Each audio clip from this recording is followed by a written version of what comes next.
Assalamualaikum warahmatullahi wabarakatuh. Perkenalkan, nama saya Ayuni Ruri Irawati, NPM 1911010275 dari kelas J semester 6, Pendidikan Agama Islam Fakultas Tarbiyah dan Keguruan. Baik teman-teman, pada video pembahasan hari ini kita akan membahas mengenai inovasi pembelajaran. Apakah yang dimaksud dengan inovasi pembelajaran?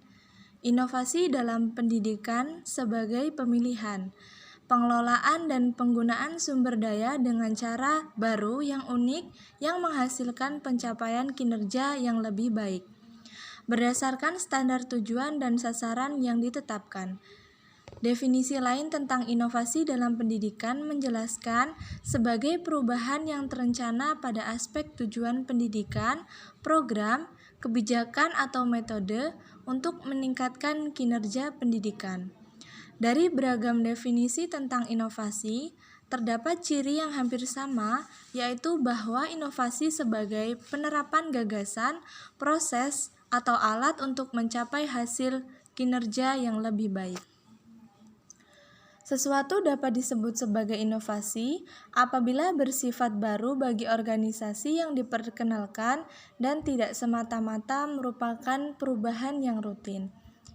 Kemudian, yang selanjutnya yaitu masalah yang ada di Indonesia sehingga diperlukannya sebuah inovasi pembelajaran, yaitu hambatan pembelajaran yang diakibatkan adanya virus COVID-19.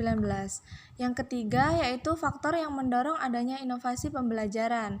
Yang pertama yaitu keterbatasan teknologi, yang kedua yaitu faktor dari pendidik maupun peserta didik. Dalam hal ini, teknologi informasi dapat menjadi pendukung untuk mencapai efektivitas pendekatan pembelajaran. Betapa banyaknya peluang yang hadir selama masa pandemi COVID-19. Hampir semua sektor terkena dampak, tak terkecuali di bidang pendidikan dan pembelajaran. Di antaranya yaitu siswa yang kurang semangat dalam belajar, beberapa wali murid mengeluh dengan adanya kegiatan belajar jarak jauh, di antaranya karena anak-anak cenderung tidak patuh kepada kedua orang tua karena anak lebih mendengar kata-kata gurunya.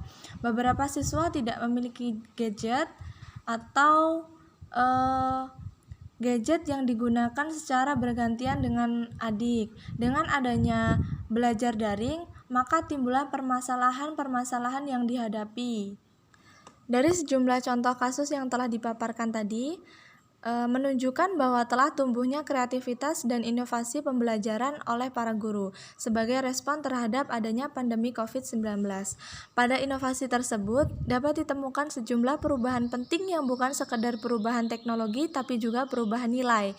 Antara lain yaitu pembelajaran asinchronous telah mengubah pola jam belajar di sekolah yang semula terbatas menjadi jam belajar yang tidak terbatas. Yang kedua yaitu peran guru mengalami perubahan bukan hanya sebagai pengajar di kelas, namun juga menjadi fasilitator, motivator, bahkan kreator dalam pembelajaran. Yang selanjutnya yaitu sebagai konsekuensi dari poin 1 dan poin 2, tugas layanan guru menjadi tidak terbatas dengan jam mengajar, tetapi menjadi guru sebagai penyedia layanan belajar 24 jam.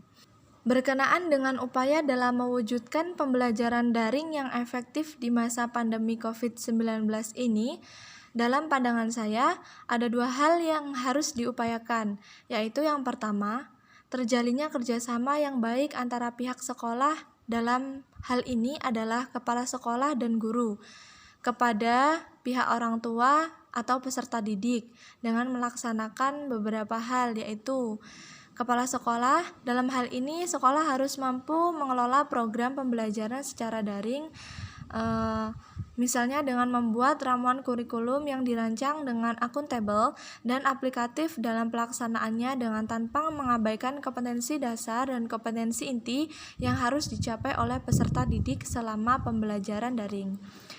Selanjutnya yaitu pendidik, membuat ragam kreativitas dan inovasi dalam mewujudkan pembelajaran daring yang efektif, seperti membuat video pembelajaran, kemudian bisa di-share melalui YouTube atau akun-akun yang lainnya, atau membuat kuis yang interaktif. Kemudian yang selanjutnya, bagi orang tua, memiliki komitmen yang tinggi dalam membantu mewujudkan pembelajaran daring yang efektif. Proses pembelajaran secara daring dilakukan dengan pemanfaatan aplikasi teknologi seperti WA, Poster, Google Classroom, Kahoot, dan masih banyak aplikasi-aplikasi yang dapat menjadi penunjang pembelajaran. Baik, demikian yang dapat saya sampaikan. Mohon maaf atas segala kekurangan. Kepada Allah saya mohon ampun. Saya akhiri. Wassalamualaikum warahmatullahi wabarakatuh.